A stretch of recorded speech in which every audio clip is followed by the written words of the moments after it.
এইটা হচ্ছে বাংলাদেশের পাওয়ার কি বলেন ট্রান্সমিশন অ্যান্ড হচ্ছে কি বলেন ডিস্ট্রিবিউশন সিস্টেম, কেমনি ট্রান্সমিশন এবং ডিস্ট্রিবিউশন করে। আসেন বাংলাদেশের প্রথমত কি করা লাগবে, এখানে জেনারেট করা লাগবে নাকি? এটা হচ্ছে আমাদের কি বলেন সেই জেনারেটর। এখান থেকে যাচ্ছে একটা পাওয়ার ট্রান্সফরমার দিলাম, কিছু একটা হইলো আর কি, ওয়ে পাওয়ার আপ করলো বা কিছু একটা হইলো। এইটা আমি হচ্ছে এই যে বলো না জেনারেটর পাওয়ার প্ল্যান্ট থেকে এই যে টাওয়ার হয়ে টোয়ে কোথায় আসলো বলেন, সাবস্টেশনে আসবে, ঠিক আছে? সাবস্টেশনে আসার পরে ভোল্টেজ আপ ডাউন কিছু একটা করা হবে, ওই পাওয়ারটা আবার আসবে কোথায় বলেন, আবার ট্রান্সমিট হবে, ট্রান্সমিট হইতে ডিস্ট্রিবিউশন চলে আসবে, ঠিক আছে? তাহলে আমরা যদি একটু বলি এই যে এইখান থেকে শুরু করে একদম এই পর্যন্ত হচ্ছে কি বলেন, পুরাটা হচ্ছে ট্রান্সমিশন, পুরাটা হচ্ছে কি বলেন, অর্থাৎ ডিস্ট্রিবিউশন সাবস্টেশনের আসার আগ পর্যন্ত যে লাইন, এটা পুরোটা কি বলেন ট্রান্সমিশন লাইন। এরপরে এইটাও কিন্তু দেখা যাচ্ছে যে ডিস্ট্রিবিউটর থেকে এই যে এইগুলো হচ্ছে কি লাইন বলেন, ডিস্ট্রিবিউশন লাইন। এগুলো হচ্ছে কি বলেন আপনার সেই ডিস্ট্রিবিউশন লাইন, এখান থেকে লাইন দিতে পারি এখানে, এখান থেকে লাইন দিতে পারি এখানে, হ্যাঁ? তাহলে এগুলো হচ্ছে অবস্থা আর কি, ঠিক আছে? তার মানে আমরা একটু জানি বাংলাদেশের জেনারেশনে কত ভোল্টেজ বলেন, কত ভোল্টেজ জেনারেট হয় বাংলাদেশে, হ্যাঁ? গ্রিড এখানে দেখতে পারবেন না ভাইয়া, গ্রিড এখানে দেখতে পারবেন না। কেন পারবেন না? এটাই প্রবলেম। শুনেন, আপনি আপনাদেরকে গ্রিড বলছি এই কারণে যাতে গ্রিডের কনসেপ্টটা ক্লিয়ার হয়। এটা যদি শুরুতেই পড়াতাম ওই গ্রিড ফিড আপনি বুঝতেন না, বুঝছেন? তো গ্রিড এখানে আছে বাট গ্রিড এখানে দেখানো হচ্ছে না, বুঝতে পারছেন? তো আপনি শুরুতেই যে পিজিসিবি লাইন দিয়ে ধরেন কোনো একটা জায়গায় গ্রিড আছে এখানে মাঝখানে, বুঝছেন? এই সমস্ত ডায়াগ্রাম আপনি পাবেন না দেখতে। এই গ্রিড দেখতে হলে ওই চিন্তা করতে হবে আর কি, ঠিক আছে? এই ধরনের ডায়াগ্রাম আপনি গ্রিড পাবেন না কোথাও, হ্যাঁ? আসেন এখানে শুধু ট্রান্সমিশন আর কি দেখায় বলেন, ডিস্ট্রিবিউশন দেখায়। তাহলে গ্রিড হচ্ছে কোথায় থাকে বলেন, ওই ট্রান্সমিশনের ডিস্ট্রিবিউশনের মাঝখানে কি থাকে বলেন, গ্রিড থাকে, ঠিক আছে? আসেন তাহলে বলেন বাংলাদেশের জেনারেশনে কত বাংলাদেশে জেনারেশন হয় 10 কেভি থেকে 15 কেভি পর্যন্ত, বেশিও আছে, হ্যাঁ? 15.7 আছে না, বেশিও আছে, এটা হচ্ছে বেশিও আছে, হ্যাঁ? 15 হচ্ছে বেশিও আছে বাংলাদেশে, হ্যাঁ? এভারেজ না 11 কেবি তুমি উৎপন্ন করতে স্ট্রিক্টলি তুমি পারবা না, 11 কেবি উৎপন্ন করতে কম বেশি হবে, 10 কেবি উৎপন্ন করতে পারে, 11 কেবি উৎপন্ন করতে পারে, 12, 13, 14, 15 পয়েন্ট সামথিং উৎপন্ন করতে পারবে। নর্মাল রেঞ্জ হচ্ছে 10 থেকে 15 কেবি নর্মালি আমাদের। এখন প্রশ্ন হচ্ছে ভাই, এখন আমি যদি বলতাম যে 11 কেবি বাংলাদেশের জেনারেশন কত বলেন, 11 কেবি, তার মানে এই ভোল্টেজে কি করছে বলেন? এখন প্রশ্ন হচ্ছে 11 কেভি কেন, তাই না? আপনাদের মধ্যে প্রশ্ন আসতে পারে ভাই 11 কেভি কেন? এরা বলে একটা পাওয়ার প্ল্যান্ট বানাবে 14 কেভি জেনারেশন হইতে পারে না? প্রশ্ন হচ্ছে 11 কেভি কেন? 11 কেভি আসলে ফিক্সড না, হ্যাঁ? এটা একটা স্ট্যান্ডার্ড ধরা হয় 11 kV voltage generation, but actually কেউই 11 কেভি উৎপন্ন করতে পারে না, সামথিং ডিফ্লেক্ট করে 10 kV, 11 kV, 12 kV, 13 kV, 14 kV, 15 kV এরকম করে, বুঝছেন কিনা? তাহলে উৎপন্ন করবে যা খুশি, কোনো সমস্যা নাই আমার, উৎপন্ন যাই করুক না কেন এইটাকে একটা কি দিবে বলেন, একটা ট্রান্সফরমার দিবে আর কি। কারণ এই পাওয়ারটাকে তোমার কোথায় আনা লাগবে বলেন, গ্রিডে আনা লাগবে না? কোথায় আনা লাগবে বলেন, গ্রিডে। তাহলে গ্রিডের আনতে গেলে পাওয়ার প্ল্যান্ট কোথায় পাওয়ার সেন্ড করবে বলো, ট্রান্সমিশন লাইন দিয়ে কোথায় আনবে বলেন, গ্রিডে আনবে। কিন্তু ট্রান্সমিশন লাইনের ভোল্টেজ যে কত, এটা কি পাওয়ার প্ল্যান্ট সেট করবে? এটা কে সেট করবে বলেন? পিজিবি সেন্ড করো, পিজিবি সিলেক্ট করে দিবে যে ভাই তোমার পাওয়ার প্ল্যান্ট থেকে তোমার পাওয়ার প্ল্যান্টের আশেপাশে আমার এত ভোল্টেজের কি আছে বলেন, লাইন আছে, বুঝছেন? ধরেন এই যে টাওয়ারের যে লাইনটা আপনি এই দেখাচ্ছেন, এই যে লাইন, 3টা লাইন দেখতে পাচ্ছেন, এই যেখানে, তারপরে এই যেখানে, তাহলে এই লাইনের যে ভোল্টেজ সেটা কে ফিক্স করে দিবে বলেন, পিজিবি। এই লাইনের ভোল্টেজ পিজিবি সেন্ড ঠিক করবে। আবার এইখান থেকে যে এই যে লাইনগুলোর এই সব ভোল্টেজের লাইনগুলো কে ঠিক করে দেবে বলেন, পিজিবি। তার মানে এই যে এইগুলো সব ভোল্টেজ ঠিক করে দেবে কে বলেন, পিজিবি। এইগুলো কিন্তু পাওয়ার প্ল্যান্টের কোনো হাত নাই। তো আমার ধারে বারে পাওয়ার প্ল্যান্টের আশেপাশে যেই ভোল্টেজের ট্রান্সমিশন লাইন আছে সেই ভোল্টেজের বানায় তারপর আমার কি করতে হবে, ওখানে ওই লাইনে দিতে হবে। তুমি উৎপন্ন করতেছো কত বলো, 11 কেভি, বাট ধরো এই পিজিবি বানায় রাখছে কত ভোল্টেজের লাইন, কথার কথা 400 কেবির লাইন, ধরো কথার কথা, কত কেবি বানায় রাখছে পিজিবি, 400 কেবির লাইন বানায় রাখছে। তার মানে তোমার এখানে ট্রান্সফর্মার এমনভাবে ডিজাইন করতে হবে 11 কেবি কে এসে কত বানাবে বলেন? 400 কেবি বানাবে, তারপরে তুমি এই লাইনের সাথে কানেক্ট করতে পারবা, আদারওয়াইজ তুমি পারবা না, বা পারে লাভও নাই, লস হবে বেশি, কারণ আপনার যত ভোল্টেজ বেশি হবে ওই লাইনের লস কি বলেন তত কম। তাহলে আপনার ট্রাই থাকতে হবে এই এই এই লাইনের যে রেটিং পিজিবি দিয়ে রাখছে এই পাওয়ার ট্রান্সফরমার দিয়ে আমি যেটা জেনারেট করছি তাকে কি করতে হবে বলেন? ওই মানে বানায় তারপর কি করতে হবে বলেন? সেন্ড করতে হবে, বুঝছেন? তার মানে আমি যে 11 কেবি আমার জেনারেশন ভোল্টেজ 11 কেবি থেকে কত কেবি বানাবো এটা কার উপর ডিপেন্ড করতেছে বলেন? ওই ট্রান্সমিশন লাইনের ভোল্টেজ রেটিংয়ের উপর ডিপেন্ড করতেছে। ওই ট্রান্সমিশন লাইন কোনো জায়গায় পিজিসিবি 230 কেবি লাইন বানিয়ে রাখছে, কোনো জায়গায় পিজিবি 400 কেবি লাইন বানিয়ে রাখছে, কোনো জায়গায় পিজিবি 132 কেবি লাইন বানিয়ে রাখছে। তো ওইগুলা পিজিবির যে রিকোয়ারমেন্ট, লাইনের রিকোয়ারমেন্ট, সেই অনুযায়ী আমি ট্রান্সফরমার দিয়ে কনভার্ট করে আমি ওই লাইনে এন্টার করাবো। কথা কি বুঝছেন? তাহলে এরকম কোনো ধরা বাঁধা রুলস নাই যে 11 কেবিকে আপনি 400 কেবি বানাবেন, 11 কেবিকে আপনি 232 কেবি বানাবেন, এরকম কোনো ধরা বাঁধা রুলস নেই। ডিপেন্ড করবে কার উপর? পিজিবির যে এক্সিস্টিং লাইন আছে ওই লাইনের ভোল্টেজ রেটিংয়ের উপর সে ডিপেন্ড করবে, বুঝছেন? ঠিক আছে, আসেন তাহলে এইবার ওই সেই লাইন টাইন দিয়ে টিয়ে এই সেকেন্ডারি হয়ে ট্রান্সমিশন হয়ে সে কই আসলো বলেন? ডিস্ট্রিবিউশন আসলো।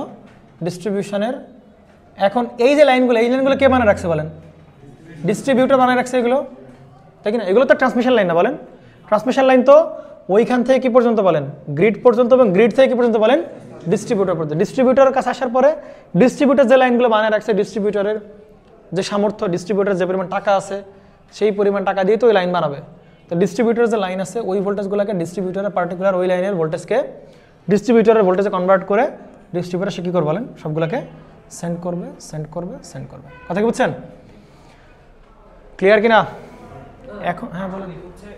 মানে 440 ভোল্টের লাইন যদি একজন মিটার ছাড়া অবৈধভাবে সংযোগ নিয়ে যদি সে বিদ্যুৎ ব্যবহার করে, ওটা কি অফিস বুঝতে পারে যে কোন জায়গায় ইয়েটা? অফিসের এত পরিমাণ স্পেসিফিকনেস নাই যে অফিস বুঝতে পারবে না, বুঝতে পারছেন? বাট বিল কিন্তু ঠিকই চাবে সে, কারণ পাওয়ার প্ল্যান্টের কাছে বা পিজিবির কাছে পিজিবি কিন্তু ঠিকই বিল নেবে।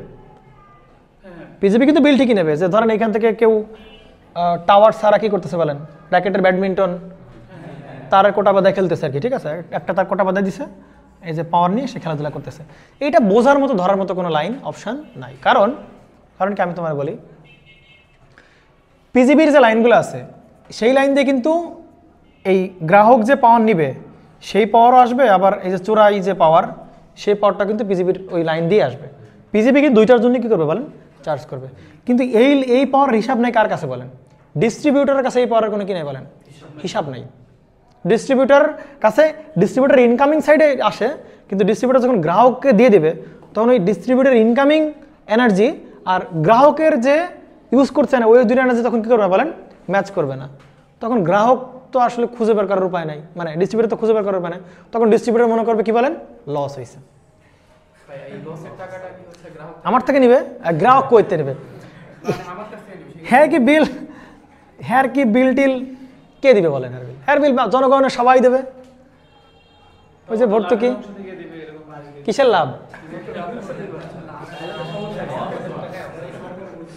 এত সহজ না, এত দয়াবান না জনগণের লোক যে আমার অফিসে এবার লাভ করছে। সুতরাং চুরি করলে ঘুরে ফিরে সবার, ওই যে 7জন 8জন খেলতেছে ওইটা সাথে সাথে সারা বাংলাদেশের জনগণ ওই চুরির টাকা অল্প অল্প করে দিয়ে হচ্ছে পোষাচ্ছে আর কি, বুঝতে পারছেন? হ্যাঁ,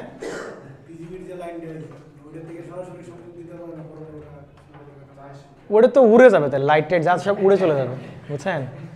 ওই লাইনে লাগানোর মাত্র দেখবে যে উড়ে চলে যাবে। হ্যাঁ, কারণ ওই পরিমাণে এত হাই ভোল্টেজ তো আমার লোডেরও তো ক্যাপাবিলিটি থাকতে হবে যে আমি ওই পরিমাণ লোড সহ্য করার মতো, ঠিক আছে কিনা? আচ্ছা, হ্যাঁ সাধারণ চোখে বোঝার উপায় আছে। 400 কেবির লাইন হলে কি হাই ভোল্টেজের লাইন না? তারগুলো বেশ কি হবে বলেন? মোটা সোটা হবে। ইনসুলেটরের ডিস্ক ঝুলায় রাখে, অনেকগুলো ডিস্ক দিবে তখন, বুঝছেন? তো আপনি দেখে বুঝতে পারবেন। বাট এইটা ডিফার করা কষ্ট যে এটা কি 400 কেবির লাইন নাকি 230 কেবির লাইন। বুঝবেন যে এটা হাই ভোল্টেজের লাইন, কিন্তু কোনটা কতগুলো সেগুলো আসলে ওই ডিস্কের একটা মেজারমেন্ট আছে, কয়টা ডিস্ক মাপতে হয়, ঠিক আছে? আমরা কোরিয়াটাকে গিয়ে ওরকম ডিস্ক আমাদের গোনাইছিল আর কি, যে Please count the number of disc and justify whether the voltage is high, the line is high voltage line or low voltage line. হ্যাঁ, তো আমরা ডিস্ক এরকম গুনছিলাম কয়টা ডিস্ক, মানে 23টা ডিস্ক থাকলে মনে হয় কত কেবি জানি, এরকম কিছু একটা হয়েছিল আর কি। হ্যাঁ, ঠিক আছে, ওকে। তাহলে আসেন ভাই এইটা, আচ্ছা ভালো কথা, আর একটা কথা বলে রাখি, একটু শুনেন না, এইখানে বলা যেতে পারে। হ্যাঁ, এইটা বলবেন, এটা খুঁজবেন। হ্যাঁ, না পারলে অ্যান্সারটা কালকে বলবো আমরা, ঠিক আছে? একটা প্রশ্ন করতেছি, অ্যান্সার বলবেন না। আচ্ছা, তাহলে সেই ওই জিনিসগুলাই আপনাকে প্রশ্নে পরীক্ষা আসলে তার এত কিছু আঁকানো সম্ভব না। তাহলে এই সব জিনিসগুলোকে আমরা একটা সিঙ্গেল লাইন ডায়াগ্রাম দিয়ে বোঝানোর ট্রাই করছি। দেখেন এখানে কয় তার ছিল বলেন, এখানে 3 তার ছিল না, এখানে কয় তার ছিল বলেন, 3 তার। 3 তার দেখানো সম্ভব? বারবার 3 তার রাখেন, 3 ফেজ ট্রান্সফরমার সম্ভবে না। তাহলে ওই 3 তার পুরো ডায়াগ্রামকে একটা সিঙ্গেল লাইন ডায়াগ্রাম বানাচ্ছে। সিঙ্গেল লাইন কেন বলা হচ্ছে? কারণ এখানে জাস্ট একটা সিঙ্গেল লাইন আছে, এই কারণে বলা হচ্ছে সিঙ্গেল লাইন ডায়াগ্রাম। এটাকে সংক্ষেপে বলা হয় এসএলডি বলে অনেকে, single SLD of a transmission and distribution system, SLD. অত কমপ্লেক্স পিকচার কি এলাম আপনি কি বলেন, আঁকানো সম্ভব? সম্ভব না। তাহলে কি আঁকাবো বলেন, আমরা একটা সিঙ্গেল লাইন ডায়াগ্রাম আঁকাবো। অর্থাৎ ওই 3 ফেজ লাইন ছিল, লাইন কিন্তু 3 ফেজই। আপনি কিন্তু বলিয়েন না যে ভাই লাইন একটা বানাইছে তার মানে 1 ফেজ 3 ফেজই আছে, জাস্ট প্রকাশ করতেছি কি বলেন, সিঙ্গেল লাইন দিয়ে প্রকাশ। তার মানে শুরুতে কত কেবি বলেন, জেনারেটিং স্টেশন কত কেবি বলেন, 11 কেবি। বাট 11 কেবি উৎপন্ন করতে পারে সেও না, ফ্লাকচুয়েট করে 10 কেবি থেকে 15 কেবিটার রেঞ্জ আছে, এটা উৎপন্ন করে 11 থেকে কত কেবি তৈরি করতে বলেন, 132 কেবিতে। কেন এইখানে হইতে পারতো না? 11 থেকে কত কেবি বলেন, 400 কেবিতে বানাতে পারতো কিনা বলো? পারতো নাকি পারতো না বলেন? পারতো। কিন্তু কেন করতেছে না বলেন তো? কারণ ভাইজান পিজিবিজে এই লাইনটা বানায় রাখছে, এই লাইনটা কত কেবির লাইন বলেন, 132 কেবির লাইন। বাট এই লাইনটা যদি কত কেবির হইতো বলেন, 400 কেবির হইতো, তাহলে কিন্তু আমরা কত বানাতাম বলেন, 400 কেবিতেই কনভার্ট করতাম। কোন ট্রান্সফরমার দিয়ে বলেন? এই ট্রান্সফরমার দিয়ে। এজন্য দেখেন লেখা আছে voltage is stepped up to 132 কেবিও করতে পারি, 220 কেবি, এখানে 230 কেবি উচিত ছিল, 230 কেবিও করতে পারি, আর কথা বলেন 400 কেবি আমরা করতে পারি। ডিপেন্ড করবে কার উপর বলেন? এই যে লাইন পিজিবি বানায় রাখছে, এইটার অ্যাকর্ডিংলি আমার হচ্ছে স্টেপ আপ করতে হবে, বুঝছেন? এখন চিন্তা করেন, একটু পরে পিজিসিবি দেখছে যে না ভাই 132 কেবি লাইন বানায় বেশ খরচ হয়ে গেছে, আর আমার 132 কেবি লাইন বানানো যাবে না, এখন আমার কত কেবির লাইন বানাবো বলেন, 33 কেবি লাইন হবে। তাহলে এইটা যে পিজিসিবির যে রিকোয়ারমেন্ট ভাই, পিজিসিবি এখানে কত কেবি লাইন বানায় রাখছে, কথা 33 কেবি লাইন বানায় রাখছে। তাহলে আপনি এই যে এইখান থেকে আসতেছে কত কেবি, 400 কেবি ধরো, কথা 400 কেবি বানাইছেন, বা 132 কেবি আসতেছে আর কি, ঠিক আছে? 132 কেবির ভোল্টেজ আসতেছে, এখানে সিগন্যাল কারেন্ট আসতেছে। আপনি এই 132 কেবি এখানে দিয়ে দেন, এই লাইন থাকবে? এই লাইন থাকবে না, থাকবে না। পিজিসিবি যেহেতু এখানে কত কেবি লাইন বানায় রাখছে, 33 কেবি লাইন বানায় রাখছে আমার, সুতরাং এখন ট্রান্সফরমার দিয়ে কি করতে হবে বলেন, 132 কেবি কত কেবি বানাতে হবে, 33 কেবি। বাট যদি পিজিসিবি 66 কেবি লাইন বানায় রাখে, তাহলে কত করতে হবে, 132 কে 66 কেবি। এইটার কোনো ধরাবাধা নাই, বুঝতে পারছেন? কোনো ধরাবাধা নাই। পিজিসিবি যেরকম লাইন বানায় রাখছে, আমার ট্রান্সফরমার দিয়ে সেরকম ভোল্টেজের লাইন দিয়ে ভোল্টেজে কনভার্ট করে তারপর আমার ট্রান্সফার করে দিতে হবে, বুঝতে পারছেন? তো পিজিসিবি ট্রাই করে কি বলেন, সবচেয়ে বেশি ভোল্টেজে রাখার লাইন বানানোর ট্রাই করে। কেন লাইন বানানোর ট্রাই করে? কারণ যত বেশি ভোল্টেজের লাইন হবে, লাইনে যত লস কি হবে তত কম হবে। ধরেন এই লাইনটা হচ্ছে কত কিলোমিটার, 4 কিলোমিটার ধরে, কথার কথা এই লাইনটা, বা 14 কিলোমিটার বা 24 কিলোমিটার ধরো। তাহলে 14 কিলোমিটার লাইন এইখান থেকে একদম এই পর্যন্ত আসতে গেলে বেশ পাওয়ার লস হবে, বেশ এনার্জি লস হবে। তো যদি পিজিসিবি করবে কি, যে এখানে 132 কেবি লাইন বা 132 কেবির পরিবর্তে কত কেবি বানিয়ে রাখবে বলেন, 400 কেবি লাইন বানিয়ে রাখবে। তার মানে 400 কেবি হইলে 14 কিলোমিটার, তার কাছে ওই পাওয়ার এখানে আসা কোনো ব্যাপার না, লাইন লস তখন কম হবে, বুঝতে পারছেন?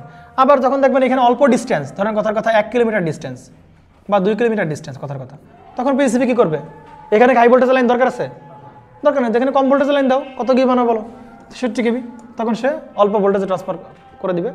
তার মানে একদম এইখান থেকে এই পর্যন্ত হচ্ছে আমাদের কি বলেন, ট্রান্সমিশন। কি বলেন? ট্রান্সমিশন। পিজিসিবি ট্রান্সমিশন করে এনে দিবে কারে বলেন, ডিস্ট্রিবিউটরকে দিবে। মাঝখানে কোনো একটা যে গ্রিড ট্রিড আছে, মাঝখানে গ্রিড ট্রিড আছে কোথাও, হ্যাঁ, গ্রিডে সব আসছে, ওইখান থেকে আবার সে পাঠাচ্ছে। মানে এখানে আমরা গ্রিড চিন্তা করতেছি না কেন, কারণ আমরা তো অনেকগুলো জেনারেটিং স্টেশন চিন্তা করতেছি না, আমরা কয়টা জেনারেটিং চিন্তা করছি বলেন, একটা। এই জন্য গ্রিডের এখানে ব্যাখ্যার দরকার হচ্ছে না। তো গ্রিড আছে, এই ট্রান্সমিশন আর ডিস্ট্রিবিউটরের মাঝখানে কোনোটা যায় কি আছে বলেন, গ্রিড ট্রিড কিছু একটা আছে। অপশন তাহলে এইবার লাইন কে বানিয়ে রাখবে বলেন? ডিস্ট্রিবিউটর বানিয়ে রাখবে। এখন ডিস্ট্রিবিউশন লাইনগুলোকে অনেক লম্বা হয়, ডিস্ট্রিবিউশন লাইন কেমন হয়? অল্প অল্প ছোটো ছোটো লাইন হয় না? আমার কাছে আমি ধরো ঢাকার ভেতর ডেস্কো খালি কার ভেতরে সাপ্লাই দেয় বলো? ঢাকার ভেতর সাপ্লাই দেয়। তাও সব জায়গায় ঢাকার ভেতর সাপ্লাই, ঢাকার একটা অল্প একটু জোনে। তাহলে ঢাকার ওই জোনে সাপ্লাই দেওয়ার জন্য তার কতটুকু মানে বিশাল বড় বড় লাইন কি বানানো লাগবে? লাগবে না। আর লাইন যদি বিশাল বড় বড় না বানানো লাগে তাহলে কি ভোল্টেজকে অনেক বেশি ভোল্টেজের লাইন বানানো লাগবে? দরকার নেই। এই জন্য কম ভোল্টেজের কি বানিয়ে রাখছে সে? লাইনগুলো ছড়াই ছিটিয়ে রাখছে। কথা কি বুঝছেন? এইখানে পিজিবি অনেক হাই ভোল্টেজের লাইন বানিয়ে রাখছে কেন? কারণ এই লাইনগুলো অনেক বড় বড়, অনেক লং ট্রান্সমিশন লাইন, এই জন্য হাই ভোল্টেজ বানিয়ে রাখছে। যখন ডিস্ট্রিবিউটার লাইনগুলো পেয়ে যাবে, পাওয়ার ডিস্ট্রিবিউটারের কাছে চলে আসছে, ডিস্ট্রিবিউটার তো অল্প একটু জায়গা জুড়ে কী করবে? সে পাওয়ার সাপ্লাই দেবে। তার জন্য তার বিশাল বড় ট্রান্সমিশন লাইনের দরকার নেই বা বিশাল বড় লাইনের দরকার নেই। এই জন্য সে কী রাখে বলো? কম ভোল্টেজ। এই যে আবার সে 11 কেভি বানায় ফেলে আর কি একটু পরে। 11 কেভি দিয়ে অল্প একটু দূরে যাওয়া আসা করা সম্ভব। এই সে 11 কেভি করছে, এই যে এইটুকু বানাইছে 11 কেভি দিয়ে। পরে মনে করেন যে এইটুকু দূরত্ব হচ্ছে, পরে মনে করেন আরও কম দূরত্ব আছে, আরও কম দূরত্বে পাওয়ার নিতে হবে। তাহলে মানে ভোল্টেজ কী করা লাগবে তখন? আরও কমাই দেবো ভোল্টেজ। কমাইলে কোনো সমস্যা নাই। তাহলে 11 কেভি থেকে কত ভোল্টেজ করতে পারেন? 415 ভোল্টেজে বানাই ফেলছে। তাহলে ওই 415 ভোল্ট কথা কোনো ইন্ডাস্ট্রিতে সাপ্লাই দেওয়া যেতে পারে। আবার ওই 415 ভোল্ট এখানে এসে নর্মালি 3 ফেজ হলে 415 দেয়, আর সিঙ্গেল ফেজ হলে কত দেয় বলেন? 220 দেয়। বুঝতে পারছেন? তো এইখানে দেখেন এগুলো একটু বলা আছে। এই যে এইখানে এর আগেই এই যে এই ট্রান্সফরমারের আগেই কি দিছে বলেন? এইটা কোন একটা ইন্ডাস্ট্রিতে দিছে, অর্থাৎ এখানে দিছে কত কেবি? কথার কথা সেই ধরো সেই 11 কেবি লাইনে দিছে। কোনো সমস্যা আছে? কোনো লাইন নেই। তো এইখান থেকে আসার পরে এই ট্রান্সফরমার দিয়ে সে কত কেবি বানিয়ে ফেলছে বলো? 11 কেবি থেকে 415 ভোল্ট দিছে। 415 ভোল্ট দিয়ে সে ধরো কথার কথা 3 ফেজ কোনো একটা ছোটোখাটো একটা প্রতিষ্ঠান লাইন দিছে। আর আবার সামনে একটা ট্রান্সফরমার কিছু একটা করে ট্যাপিং থাকে, তো ওই ট্যাপিং থেকে বের করে ধরো কথার কথা 220 ভোল্ট দিবে হচ্ছে রেসিডেন্সিয়াল এরিয়াতে, মানে আবাসিক এলাকায় সে দিবে আর কি। বুঝতে পারছেন? তাহলে ধরো রিল্যাক্স, তাহলে ধরো যে এইটা একটা ডিস্ট্রিবিউটর, এইটা কি বলে আর একটা ডিস্ট্রিবিউটর, আলাদা আলাদা ডিস্ট্রিবিউটর রেসিডেন্সিয়াল কনজিউমারে দেওয়া যেতে পারে। এখানে ডিফারেন্ট বলাতে বলেন। সবচেয়ে বড় প্রতিষ্ঠানগুলোতে কত কেভি ব্যবহার হয়? বড় প্রতিষ্ঠানগুলোতে ওভাবে কোনো লিমিট নাই, নর্মাল 11 কেভি নেয় লাইনগুলো। বুঝতে পারছেন? নর্মালি যদি সর্বোচ্চ নিতে পারে নেয়, নর্মালি 11 কেভিও নেয় আর কি। তবে রিকোয়ারমেন্ট ভেদে যদি বেশি ভোল্টেজ লাগে নিতে পারবে, কারণ ডিস্ট্রিবিউটরের কাছে অপশান আছে। দেখেন, হ্যাঁ বলেন। তখন যদি বেশি ভোল্টেজ লাগে নর্মালি খুব জেনারেলি নেয় না, 11 কেভি হচ্ছে সর্বোচ্চ নেয়। যদি বেশি লাগে হয়তো বা কমিউনিকেট করে টোরে অথবা আমার এই যে ট্রান্সমিশন লাইন থেকে কোনোভাবে নিতে হবে আর কি। বুঝতে পারছেন? এখানে আমি হচ্ছে জেনারেটিং স্টেশনে মনে করেন 5 মেগাওয়াট উৎপাদন করার পরে এই যে মাঝখানে হচ্ছে আমি মানে ভোল্টেজ স্টেপ ডাউন করতেছি, স্টেপ আপ করতেছি, এরকম করতেছি। এখন আমি মানে ওই 5 মেগাওয়াট বিদ্যুৎ যখন আমি স্টেপ আপ করে হচ্ছে ওই যে 132 কিলো ভোল্ট করলাম, তখনও কি আমার ওইটাই পাস হবে নাকি ওখানে কমে যাচ্ছে বা এরকম কিছু নাকি? দেখেন আমি একটু বলি, পাওয়ারের সাথে ভোল্টেজের রিলেশন খুব একটা, আচ্ছা আমি একটু বলি। দেখেন একটু পি ইকুয়াল টু আমরা যদি বলি তাহলে ফর্মুলা কি বলেন? VI cos θ। ধরেন আমি 5 মেগাওয়াট বানালাম, 5 মেগাওয়াটের জায়গায় ধরেন 10 মেগাওয়াট বানালাম, কথার কথা ধরেন বেশি পাওয়ার দেবো। হ্যাঁ, ধরেন 5 মেগাওয়াট আছে, তাহলে 5 মেগাওয়াট অনুযায়ী ভোল্টেজ পাবো, কী পাবো বলেন? কারেন্ট পাবো। তাহলে পি এর মান আপনি যদি 5 মেগাওয়াট দেন তাহলে একটা ভোল্টেজ আছে, আর কি বলেন? কারেন্ট আপনি পাবেন কিছু একটা, তাই কি না? তো ধরেন এই 5 মেগাওয়াটই আপনি রাখতে চাচ্ছেন পাওয়ার, কিন্তু আপনি ভোল্টেজ বাড়াবেন। বুঝতে পারছেন? আপনি ভোল্টেজ কেমন বাড়াচ্ছেন বলেন? ভোল্টেজ বাড়াচ্ছেন, কিন্তু পাওয়ার তো সে 5 মেগাওয়াটই আছে। তাহলে কারেন্ট আপনার কী করতে হবে বলেন? কমতে হবে। বুঝতে পারছেন? কারেন্ট কমতে হবে। আপনি যদি ভোল্টেজ আরও বাড়ান, কারেন্ট কী হবে বলেন? আরও কমবে। এইটাই তো সুবিধা আমার, যে আমি ভোল্টেজ যত বাড়াবো তো বেশি ভোল্টেজ আমি বানাবো, পাওয়ার যদি সেম থাকে কারেন্ট কী হবে বলেন? কমবে। আর কারেন্ট কমা মানে I² ইন্টু R কি বলেন? কমা। আমার যে এই যে লাইনে লস হবে, এই লসগুলোকে আমরা কি বলি বলেন? I² ইন্টু কি বলেন? R। তাহলে আমি ভোল্টেজ যত বেশি বাড়াচ্ছি, ধরো কথার কথা 132 কেবি বানালাম আমি, ঠিক আছে? 11 কেবিতে কত কেবি বানালাম? 132 কেবি। এবার 132 কেবি না বানাই 11 থেকে কত থেকে গেলাম আমরা বলেন? 11 থেকে কতক্ষণ বানালাম? 400 কেবি বানালাম। তাহলে বলেন ভোল্টেজ আগের চেয়ে কী হয়েছে বলেন? বাড়াই দিছি। তাহলে ভোল্টেজ যদি বাড়াই দিই, অনেক বাড়াই দিই, তাহলে কারেন্ট অনেক কী হবে বলেন? কমে যাবে। চিন্তা করেন, কারেন্ট যদি কমে তাহলে I² আর কী হবে বলেন? কমবে। তাহলে লস তত কমবে। বুঝতে পারছেন? সুতরাং বেশি ভোল্টেজ লাইন বানায় সুবিধা হচ্ছে, ভোল্টেজ বাড়লে কারেন্ট কী হয় বলেন? কমে। কারেন্ট কমলে I² আর অর্থাৎ কপার লস কী হয় বলেন? কমে, অর্থাৎ তারের যে লস সেটা কি হয়, কমে। এই জন্য মানুষজন সবাই কি চায় বলো, তত বেশি ভোল্টেজের লাইন হবে ও তত বেশি ভোল্টেজ যদি ট্রান্সমিট করতে পারি, কপার লস তো কি বলেন কম। এইটাই আমাদের ডিজায়ার্ড। দাদা ওই যে 415 ভোল্ট 11 কেভি নিচে, হ্যাঁ হ্যাঁ, ওখান থেকে সর্বোচ্চ মানে কতজন গ্রাহককে 415 ভোল্ট সাপ্লাই দেওয়া যাবে? শুনেন, ডিপেন্ড করে কার উপর বলেন, কি পরিমাণ পাওয়ার আপনার কাছে আসতেছে, কি পরিমাণ পাওয়ার আপনার কাছে আসতেছে। এখানে ভোল্টেজের উপর ডিপেন্ড করে না, ডিপেন্ড করে কি কার উপর বলেন, পাওয়ারের উপর। যে আমার কাছে কি পরিমাণ এনার্জি আসতেছে, ওই এনার্জি আমি কতজনের দিতে পারবো, ডিপেন্ড করে তার উপর। ভোল্টেজ বাড়ালে কি সুবিধা, কারেন্ট কমবে, কারেন্ট কমলে এইটাই সুবিধা, স্যার কোনো সুবিধা নেই, অসুবিধা নেই। বুঝছেন কথা, ক্লিয়ার? আর আমি কতজনের গ্রাহককে দিতে পারবো সেটা ডিসাইড করবে কে বলো, ডিস্ট্রিবিউটর ডিসাইড করবে। ডিস্ট্রিবিউটর কেমন ডিসাইড করবে, আমি কত পাওয়ার নিচ্ছি, ওই পিজিবির লাইন থেকে আমি কত পাওয়ার নিচ্ছি, সেই পরিমাণ পাওয়ার আমি কতজন গ্রাহককে দিতে পারবো, সেই অনুযায়ী একটা করা হয়। ওই জন্য দেখবেন প্রত্যেক বছরের পাওয়ার ডিমান্ড জমা দেয় প্রত্যেকের, এবং সেই অনুযায়ী পরের বছর বলে জেনারেশন বাড়াইতে হবে, জেনারেশন কমাইতে হবে নাকি বাড়াইতে হবে, সেটা এরকম বলে আর কি। এটা বুঝছেন তো মোটামুটি নাকি? তাহলে এই পার্টটাকে বলা হচ্ছে ট্রান্সমিশন পার্ট, আর এই পার্টটাকে বলা কি বলেন, ডিস্ট্রিবিউশন পার্ট, আর এই পার্টটা হচ্ছে কি বলেন আপনাদের সেই জেনারেশন পার্ট। তাহলে জেনারেশন পার্ট ওই সেই ট্রান্সমিট করে গ্রিডে আনতে হবে, গ্রিড থেকে আবার কাছে যাবে বলেন ডিস্ট্রিবিউটর যাবে। এই লাইনগুলো কার বলেন, পিজিবির লাইন। পিজিবির লাইনগুলো অনেক ট্রান্সমিশন লাইন, সাধারণত অনেক, এগুলো সব ট্রান্সমিশন লাইন। এইটা ট্রান্সমিশন লাইন। ট্রান্সমিশন লাইনগুলো অনেক বড় বড় হয়, অনেক লম্বা হয়, এবং লম্বা দূরত্ব অনেক দূরে ট্রান্সমিট করতে গেলে আমাদের ভোল্টেজ লাগবে কেমন বলেন, অনেক বেশি লাগবে, যাতে করে কারেন্টটা কমে, কারেন্ট কমলে পাওয়ার লস কমে। মেইন টার্গেট পাওয়ার লস কমানো। তো এই জন্য পিজিবি অনেক হাই ভোল্টেজ লাইন বানায় রাখে, যাতে করে পাওয়ার লসটা খেয়ে যাতে করে কম হয়, কারণ অনেক দূরে পাওয়ার সেন্ড করতে হচ্ছে। এই ট্রান্সমিশন শেষ হওয়া মাত্রই এই দিকে কেমন বলেন, এই দিকের জোনগুলো হচ্ছে অল্প অল্প অল্প দূরত্বে পাওয়ার কি করা লাগে, ট্রান্সমিট করা লাগে ডিস্ট্রিবিউটার সাইডে, ডিস্ট্রিবিউটার কাছে চলে আসার পরে। এই জন্য দেখবেন যে ভোল্টেজ কম হইলেও মোটামুটি হচ্ছে বা কম রাখে আর কি। পরে আবার ডিস্ট্রিবিউটরের এক ধাপে কনভার্ট করে আবার আরেক ধাপে কনভার্ট করে, এটাকে বলা হয় প্রাইমারি ডিস্ট্রিবিউশন, তাকে বলা হয় কি বলেন সেকেন্ডারি ডিস্ট্রিবিউশন। প্রাইমারি ট্রান্সমিশনের একই রকমভাবে প্রথম ধাপে যে ট্রান্সমিট করলাম এটাকে বলে প্রাইমারি ট্রান্সমিশন, পরের ধাপে অল্প দূরত্বে ট্রান্সমিট করলাম সেটাকে বলতেছি কি বলেন সেকেন্ডারি ট্রান্সমিশন। এটাকে সিঙ্গেল লাইন ডায়াগ্রাম, খুবই ইম্পর্টেন্ট, বুঝতে পারছেন? ক্লিয়ার? ওকে, নেন এখানে সব লেখা আছে দেখেন। এখানে ট্রান্সমিশন লাইন কয় প্রকার বলেন, ট্রান্সমিশন লাইন কোথেকে বলেন, পাওয়ার প্ল্যান্ট থেকে শুরু করে সাবস্টেশন পর্যন্ত হচ্ছে কি বলেন আমার ট্রান্সমিশন লাইন। এই যে জেনারেটিং স্টেশন মানে পাওয়ার প্ল্যান্ট থেকে একদম শুরু করে কোন পর্যন্ত বলেন, এই পর্যন্ত, এটা কি বলেন, এখানে একটা সাবস্টেশন থাকবে আর কি, কালকে আমরা বলবো, সমস্যা নেই এগুলো কথা, সাবস্টেশন কিগুলো এগুলো বলবো। হ্যাঁ, এই পর্যন্ত লাইনগুলোকে আমরা কি বলতেছি বলেন, ট্রান্সমিশন লাইন। এরপরে এইখান থেকে আবার কি পর্যন্ত বলেন, একদম গ্রাহক পর্যন্ত, এই যে ডিস্ট্রিবিউশন লাইন বলছে, সাবস্টেশন থেকে কি পর্যন্ত বলেন, কনজিউমার পর্যন্ত হচ্ছে কি বলেন ডিস্ট্রিবিউশন লাইন। ট্রান্সমিশন লাইন দুই প্রকার, একটা হচ্ছে প্রাইমারি ট্রান্সমিশন আর কি বলেন সেকেন্ডারি ট্রান্সমিশন। এই যে প্রাইমারি ট্রান্সমিশন আর কি বলেন সেকেন্ডারি ট্রান্সমিশন। প্রাইমারি ট্রান্সমিশনে কি ভোল্টেজ থাকে, 400 কেভি থাকতে পারে, 230 কেভি আর কত বলেন 100। তার মানে এইখানে 4টা অপশন থাকতে পারে, বুঝছেন আপনাদের কাছে এই জায়গায়।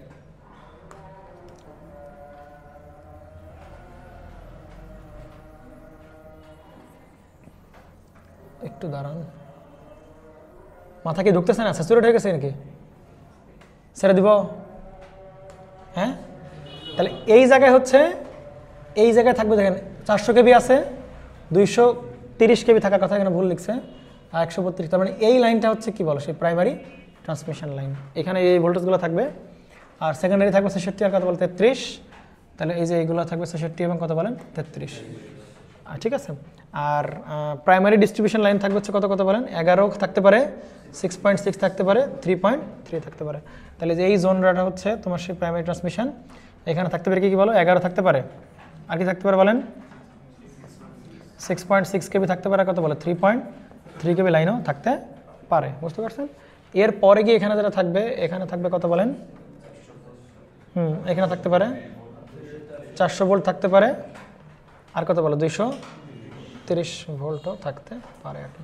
এখানে 400 ভোল্ট, এখানে 415 হবে নাকি, 400 ভোল্ট না 415 ভোল্ট মনে হয়, না 415, আমি দেখে জানাবো, সমস্যা না। তারপর আবার তো এগুলো হচ্ছে মোটামুটি সেকেন্ডারি ডিস্ট্রিবিউশন আর কি। তো দেখেন ভালো করে খেয়াল করেন, তার মানে ট্রান্সমিশন লাইনের লেন্থগুলো কেমন হয় বলেন, অনেক বড় বড় হয়, তাই কি না? তাহলে দেখেন 3 প্রকার transmission line, short transmission line, medium transmission আর কি বলেন long transmission line. Short transmission line হবে যেই ট্রান্সমিশনগুলোর লেন্থ কত বলেন 50 কিলোমিটারের চেয়ে কম, সেগুলোকে বলা হবে শর্ট ট্রান্সমিশন লাইন, এবং দেখেন ওই জন্য ওর ক্ষেত্রে ভোল্টেজও কম, দেখেন 20 কেবির কম রাখলেই হবে। আর লং ট্রান্সমিশন কত বলেন? 50 থেকে, মিডিয়াম কত? 50 থেকে কত বলেন? 150 কিলোমিটার। যেই ট্রান্সমিশন মানে এইগুলোর লেন্থ, এই ট্রান্সমিশন লাইনগুলোর লেন্থ কত? 50 কিলোমিটারের চেয়ে বেশি এবং 150 কিলোমিটারের চেয়ে কম। তাহলে শর্টের চেয়ে বলেন মিডিয়ামের লেন্থ কি বলেন? বেশি না? তাহলে ভোল্টেজ কি রাখতে হবে বলেন? বেশি রাখতে হবে, যাতে করে লস কেমন হয়? কম হয়। ভোল্টেজ বেশি রাখতে হবে, কারেন্ট কমবে, কারেন্ট কমলে লস কমবে। আর সবচেয়ে বড় লং ট্রান্সমিশন লাইন দেখেন এর কত? 150 কিলোমিটার চেয়ে বড় যত লাইন থাকবে সব কি বলেন? Long transmission line. এগুলোর তাহলে ভোল্টেজ কি আরও বেশি হবে না? লেন্থ বাড়তেছে, তাহলে ভোল্টেজ কী হবে? আরও বাড়বে। তাহলে ভোল্টেজ সেটা কথা বলেন 100 কেবির বেশি হবে। তার মানে লেন্থ যত বাড়বে, যদি আমি লস কমাইতে চাই, ভোল্টেজ তত কী করতে হবে? ওই লাইনের ভোল্টেজ তত বাড়াইতে হবে। বুঝতে পারছেন? কিন্তু আপনি বলতে পারেন যে ভাই তাহলে ক্লাসিফিকেশন অফ ডিস্ট্রিবিউশন লাইন নাই কেন? ডিস্ট্রিবিউশন লাইনের ক্লাসিফিকেশন নাই কেন? ভাই ডিস্ট্রিবিউশন লাইন তো এমনি ছোট ছোট ছোট ছোট ছোট ছোট, ওরা আবার কি ক্লাসিফিকেশন করবেন? বুঝছেন? কিন্তু ট্রান্সমিশন লাইনের লেন্থ কেমন বলেন? বিশাল বড় বড়, এই জন্য ওগুলোকে ক্লাসিফাই করা যায়। কিন্তু মিডিয়াম ট্রান্সমিশন লাইনের ডিস্ট্রিবিউশন লাইনের তো লেন্থ অল্প অল্প অল্প অল্প, এই জন্য ওটার আর কি দরকার হয়, ক্লাসিফিকেশন দরকার হয় না। ঠিক আছে? ও আজকে এটা দেখানো হইলো না, ঠিক আছে, আমরা নেক্সট ক্লাসে এটা একটু দেখবো, হ্যাঁ, কেমনে আসে এটা। এই যে প্রচুর ইনফরমেশন দেওয়া আছে, ঠিক আছে। বাংলাদেশে কতগুলো 400 কেবি ট্রান্সমিশন লাইন আছে, ঠিক আছে? 21টা মনে হয়। দেখেন, বসেন, চলে আসছেন কেন? দাঁড়ান, রিল্যাক্স হন। দেখেন এই যে 21টা, এখানে দেখেন বাংলাদেশে 21টা হচ্ছে কি বলেন ট্রান্সমিশন লাইন আছে, মানে 400 কেবির লাইন আছে বাংলাদেশে 21টা, ঠিক আছে। তার ভেতর আমাদের ইম্পর্টেন্ট হচ্ছে যেটা খুবই পপুলার, এই যে দেখো HVDC Bheramara to Bangladesh border, ঠিক আছে। ভেড়ামারা টু বাংলাদেশ বর্ডার হচ্ছে এই লাইন, 400 কেবির লাইন আছে। তারপরে এই যে আরও খুবই Bibiyana power plant to Kaliakair, এটা 400 কেবি লাইন আছে। তারপরে এগুলো এই যে গোপালগঞ্জ টু আমিন বাজার, এইটা হচ্ছে খুবই পপুলার, এটাও একই কথাবার্তা, 400 কেবি লাইন। তো আর পপুলার হচ্ছে কোনটা মাতার বাড়ি, এটা খুবই, এটা মনে হয়, হ্যাঁ এটাও আছে, এরকম আরও একটা আছে আর কি, ঠিক আছে। এই যে ভেড়ামারা, এটা তো প্রথমে আছে, ভেড়ামারা টু বাংলাদেশ বর্ডার, বাহারামপুর, হ্যাঁ, এইটাও 400 কেবি লাইন আছে। 400 কেবি লাইনে কত বলে? 27 কিলোমিটার 400 কেবি লাইন। সব থেকে বেশি লাইন লেংথ বিশিষ্ট কোনটা কোথায় আছে বলেন? 169। তার মানে 270 আছে কই? এই যে এটা মেঘনাঘাট না, এই যে মধুনাঘাট টু হচ্ছে মেঘনাঘাট, এটা হচ্ছে সব থেকে বড় 400 কেবি লাইন বাংলাদেশে, ঠিক আছে? ঠিক আছে নাকি? ওকে, ঠিক আছে। আর এই যে হচ্ছে তোমার সে 230 কেবি লাইনের অভাব নাই, হ্যাঁ, 230 কেবি লাইন আছে কতগুলো বাংলাদেশে বলো? এই সবগুলো কার বানানো বলো তো? পিজিবির বানানো। কার বানানো বলেন? এগুলো মালিক হচ্ছে পিজিবি, হ্যাঁ। আরও আছে 230 কেবি ছিল, 132 কেবি আছে, ঠিক আছে, 132 কেবি আছে, 33 কেবি আছে, লাইনের অভাব নেই, ঠিক আছে। তাহলে এগুলো আর কি। আর এইটা একটু জানতে হবে, বাংলাদেশে বর্তমানে কয়টা পাওয়ার প্ল্যান্ট আছে, ঠিক আছে, কি কত ক্যাপাসিটি আছে, বিদ্যুৎ কেন্দ্রের সংখ্যাটা বাংলায় বলা হয়েছে, ওইটাই হচ্ছে লাস্ট 9 জানুয়ারি আপডেট অনুযায়ী এই বিদ্যুৎ কেন্দ্রের সংখ্যা আছে কত বলেন? 143টা, হ্যাঁ। প্রতিদিন আজকে পড়ালাম, কালকে ওইটা কি হতে পারে বলেন? চিন্তা হতে পারে। তো 9 জানুয়ারি 25 আপডেট হচ্ছে, কতগুলো আছে বলেন? 143টা আছে। বাংলাদেশের গ্রাহক কত আছে বলেন? কতগুলো? 4,77,00,000 আছে। বিতরণ লাইন কত লক্ষ বলেন? 6,00,000 আছে, কিলোমিটারে আছে। আর গ্রাহক সংখ্যা হচ্ছে 4,77,00,000। সিস্টেম লস দেখেন কত পার্সেন্ট বলেন? 7.2%। তার মানে যে পরিমাণ পাওয়ার আমি জেনারেট করছি তার থেকে 7.25 অলরেডি কী হয়েছে বলেন? সিস্টেম খেয়ে ফেলছে আর কি, ঠিক আছে। ওকে, আসেন এরপরে এই যে কতগুলো হচ্ছে মালিকানা অনুযায়ী কতগুলো বিদ্যুৎ কেন্দ্র আছে, সরকারি আছে কত বলেন? 62টা, এগুলো দেখবেন। তারপর এইটা খুব ইম্পর্টেন্ট, হ্যাঁ, এইটা ইম্পর্টেন্ট, বাকিগুলো না দেখলে এটা দেখবেন। বাংলাদেশে কী কী সোর্স দিয়ে হচ্ছে আমরা তো কয় ধরনের সোর্স আছে বাংলাদেশে? প্রাকৃতিক গ্যাস দিয়ে পাওয়ার প্ল্যান্ট আছে, ফার্নেস আছে, ডিজেল আছে, কয়েল আছে, হাইড্রো আছে, অনগ্রিডটা কালকে বুঝাবো, আজকে বুঝতে পারতেছি না, ঠিক আছে। তাহলে এইগুলো হচ্ছে বাংলাদেশে। সৌর আছে আর কি বলেন? বায়ু আছে। তাহলে সব থেকে বেশি পাওয়ার কোত্থেকে পাই বলেন আমরা? প্রাকৃতিক গ্যাসের যে পাওয়ার প্ল্যান্ট, তার থেকে সব থেকে বেশি পাওয়ার আমরা পাই। আর সব থেকে কম পাই কোনটাই বলেন? হাইড্রো ওই যে কাপ্তাই জলবিদ্যুৎ উৎপাদন কেন্দ্র, পানি দিয়ে যে বিদ্যুৎ উৎপাদন করে, হাইড্রো পাওয়ার প্ল্যান্ট সব থেকে কম হয় ওইটাই, বুঝছেন? 200। বাংলাদেশে এমনিই পানি কমে গেছে, বুঝছেন? তো ওইটা এমন একটা অবস্থা বন্ধ করে দেয় কিনা আল্লাহ তাআলা কে জানে আর কি, ঠিক আছে? তো সবচেয়ে বেশি উৎপন্ন করে, এটা কিন্তু খুব ইম্পর্টেন্ট এমসিকিউ, হ্যাঁ? বাংলাদেশ সবচেয়ে কোন জ্বালানি দিয়ে বেশি বিদ্যুৎ উৎপন্ন করা হয়, সেটা হচ্ছে কি বলেন? প্রাকৃতিক গ্যাস, ঠিক আছে? প্রাকৃতিক গ্যাস কি বলেন? মিথেন। মিথেন দিয়ে সব থেকে বেশি মানে উৎপন্ন করা হয়। এরপরে এই যে কয়েকটা ইম্পর্টেন্ট কয়েকটা পাওয়ার প্ল্যান্ট আছে, যেমন এই যে পায়রা পাওয়ার প্ল্যান্ট, সেটা হচ্ছে কত মেগাওয়াটের বলেন? 1320 মেগাওয়াটের হচ্ছে কি ক্যাপাসিটি বলেন? ইনস্টলড ক্যাপাসিটি, মানে জন্ম করছিলাম কত পাওয়ার পাবো ভেবে বলেন? জন্ম হওয়ার সময় ছিল কত বলেন? 1320 মেগাওয়াট। দিন দিন দিন দিন দিন দিন তার কি হচ্ছে বলেন? এফিসিয়েন্সি কমতেছে, বর্তমানে ঠেকছে কত বলেন? 1240 মেগাওয়াট দিচ্ছে আর কি, বুঝছেন? তো এরকম আরও একটা মুখস্থ রাখবেন, পায়রা মুখস্থ করবেন, রামপাল, এগুলো সব মুখস্থ করবেন, এগুলো খুবই ইম্পর্টেন্ট, ঠিক আছে? এগুলো হচ্ছে অলরেডি এই তিনটা যেগুলো লিস্টে আমার করা, হ্যাঁ? এই যে 11, 12, 13, এই তিনটা হচ্ছে প্রসেসিং, ঠিক আছে? হ্যাঁ, এগুলো হচ্ছে প্রসেসিং, এগুলো একটু দেখবেন, ঠিক আছে? দেখবেন তো নাকি? সবই দেখবেন। তারপরে সবচেয়ে পৃথিবীতে largest power plant in Bangladesh, Bangladesh সবচেয়ে বড় পাওয়ার প্ল্যান্ট কোনটা কোনটা আছে দেখবেন। এই যে পায়রা আছে প্রথম পজিশনে, তারপরে আদানি পাওয়ার ঝাড়খণ্ড লিমিটেড, তারপর হচ্ছে এই যে এটা হচ্ছে ইম্পোর্টের পর, দেখছো? ইম্পোর্টের পর কিন্তু কত দেখছো? তার মানে আমরা উৎপন্ন করতেছি সবচেয়ে বেশি, কত বলেন? পায়রাতে সবচেয়ে বেশি পাচ্ছি, সেকেন্ড পজিশনে আমদানি করতেছি আমরা, ঠিক আছে? তারপর হচ্ছে যে রামপাল থার্ডে আছে, তারপর হচ্ছে এসএস পাওয়ার, এটা হচ্ছে সেই চতুর্থ পজিশনে। ওয়ার্ল্ডস লার্জেস্ট পাওয়ার প্ল্যান্ট, পৃথিবীতে সবচেয়ে বড় লার্জেস্ট পাওয়ার প্ল্যান্ট কোনগুলো আছে সবথেকে সুন্দর করে দেখেন। চায়না দেখবেন, চায়নার অভাব নেই, ঠিক আছে? চায়না আছে, সবগুলোই কার বলেন? মোটামুটি চায়নারই আছে, হ্যাঁ হ্যাঁ জি, সব দেখেন ন্যাচারাল। হাইড্রো এই পাঁচটাই কি বলেন? হাইড্রো দিয়ে, ঠিক আছে? দেখবো তার মানে কি ওদের কোনো ফুয়েল কস্ট নাই। ফুয়েল কস্ট আছে? ওরা যদি চায় ওদের দেশের বিদ্যুৎ কি করে দিতে পারে বলো? ফ্রি করে দিতে পারে। যেমন কোরিয়ায় বিদ্যুৎ কিন্তু কি ফ্রি, বিদ্যুৎ বিল নেয় না, বুঝছেন? বিদ্যুৎ বিল নেয় না কিন্তু, হ্যাঁ? শুনেন, কোরিয়ার বিদ্যুৎ উৎপন্ন করে। কোরিয়ায় আমরা তো গেছিলাম, আমরা যেই কোরিয়া থেকে ইউনিভার্সিটিতে গেছিলাম, আমরা যে ইউনিভার্সিটি থাকছি এমন কোনো জায়গা পাই না যেখানে সোলার না লাগানো আছে। বেঞ্চের উপর বসতেছি, বেঞ্চের উপর সোলার লাগানো, এই জ্বালা সহ্য হয় কম। বেঞ্চের উপর সোলার লাগানো, বিল্ডিংয়ের যেই সাইডে রোদ বেশি পড়ে সেই সাইডে কি লাগানো বলেন? সোলার লাগানো। দেখবেন যে বিল্ডিংয়ের উপরে বড় বড় পাখা লাগানো, উইন্ড ফ্লো করতেছে, ওইখানে বিদ্যুৎ উৎপন্ন করতেছে। তার মানে কি ওই ইউনিভার্সিটির বিদ্যুৎ নিজেই উৎপন্ন করছে, ও সরকার থেকে নিচ্ছে না বিদ্যুৎ, ওরা সরকার দিচ্ছে। আর যা ভাই আমরা কিছু নেওয়া আর কি, বুঝছেন? এটাকে বলে ক্যাপটিভ পাওয়ার বলে। কি পাওয়ার? ক্যাপটিভ পাওয়ার, যে নিজেদের ব্যবহার করতেছি, পাশাপাশি আমরা কি করতে পারবো বলেন? গ্রিডে পাঠাতে পারবো, এটাকে বলে ক্যাপটিভ পাওয়ার। ওইটা কালকে দেখবো না, সমস্যা নেই। আর আমরা এটা হচ্ছে ওয়ার্ল্ডস লার্জেস্ট ফুয়েল বেসড কিছু আমরা পাওয়ার দেখলাম। এগুলো তো দেখলাম যে কিছু কিছু কি আছে বলেন? ন্যাচারাল রিসোর্স, এগুলো সব কি বলেন? ন্যাচারাল, এগুলো সবই কিন্তু ন্যাচারাল। তো ওয়ার্ল্ড লার্জেস্ট যদি ফুয়েল দিয়ে আমরা মানে জ্বালানি টালানি ব্যবহার করি, জীবাশ্ম জ্বালানি যেটাকে বলে, ফসিল ফুয়েল যেটাকে বলে, জীবাশ্ম জ্বালানি, ওগুলো দিয়ে ব্যবহার করি, তারপর সর্বোচ্চ কি বলেন? তাও চায় না, দেখছেন? তো ও পলিউশনের দিক থেকেও টপ পলিউশন মেক করে কে বলো? চায় না। তো ও ন্যাচারালটাও সব থেকে বেশি পরিমাণে ইউজ করে, আবার পলিউশনে কিন্তু বেশি করে, ঠিক আছে? তো ইন্ডিয়ার হচ্ছে এটা আছে, ইন্ডিয়ার যে বাদলা সোলার পাওয়ার প্ল্যান্ট, এটা পার্ক, এটা হচ্ছে বেশি করতেছে চায়না, সব চায়না। দেখেন China, India, China. United states মাত্র একটা আছে, সাউথ কোরিয়ার এই যে একটা আছে nuclear power plant, south Korea, ঠিক আছে?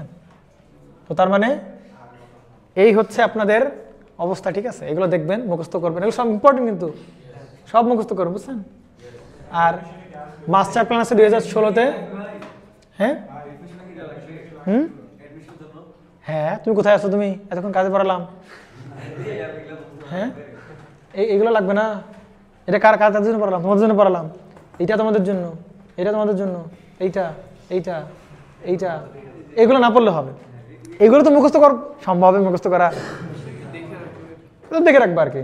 এগুলো মুখস্থ, এগুলো দেখবা, এগুলো খুব ইম্পর্টেন্ট সবার জন্য। এটা মুখস্থ করবা, ওইটার বাংলা ভার্সন, এগুলো দেখবা। এটা একই, মানে ওইটা ছিল 9 জানুয়ারিটা, আর এটা হচ্ছে মনে হয় ওল্ড কিছু একটা, লেটেস্টটা হইতে পারে 2024, ডাটা অমিল থাকতে পারে, হ্যাঁ? তো লেটেস্টটা মুখস্থ করবেন, 9 জানুয়ারি এটা মুখস্থ করবেন, লেটেস্টটা, এগুলো মুখস্থ করবেন, ঠিক আছে? এগুলো এটা দরকার নেই, এটা আপনি বাদ দিতে পারেন, বাট এইটা খুব ইম্পর্টেন্ট, বুঝতে পারছেন? তারপরে এইটা দেখতে হবে, মাস্ট দেখতে হবে এটা। এগুলো যদি না দেখতে চান কোনো সমস্যা নেই, এগুলো ওয়ার্ল্ড জেনে আপনার লাভ নাই, শুধু দেখতে পারেন বাংলাদেশেটা দেখতে পারেন যদি আপনি চান আর কি। এইটা মাস্টার প্ল্যান শেখ হাসিনা সরকারের আমলে ছিল, সুতরাং এগুলো এখন আর দিবে না। দিবে দিবে না, কালকে 32 নম্বর ভেঙে ফেলছে। হ্যাঁ, সুতরাং